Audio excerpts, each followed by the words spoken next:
Zdá se, že celý náš svět, naše civilizace, je nejvyšší úrovní možné existence. Zdá se, že paralelní svět je fikce. Ale je to vůbec možné? Opravdu máme všechny informace? Pokud stejně jako já hledáte pravdu a nevěříte, že vesmír ve své nekonečné velikosti stále mlčí, nespokojte se se známými fakty. Zůstaňte bdělí, protože já říkám, že tam venku něco je.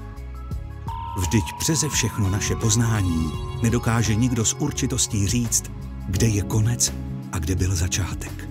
Pyšníme se pokročilými technologiemi, naše vědomosti narůstají exponenciální řadou, ale stále je tady mnoho nezodpovězených otázek. Co bylo na začátku? Kde končí nekonečno? Jaký je vůbec důvod naší existence?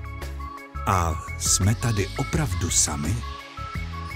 Tolik otazníků, tolik hypotéz a tak málo odpovědí. Ale já věřím, že všechno začíná a končí tamtéž, ve vesmíru. Proto se nespokojíme s tím málem, co víme, co nám řekli, s tím, co vidíme jen kolem sebe. Každý den můžeme naše vědomosti rozšiřovat, každý den můžeme vyřešit další záhady. Závratná tajemství vesmíru ustoupí jen naší nepolevující touze po poznání. Tak pojďte a hledejte odpovědi se mnou. Protože pravda je tam venku.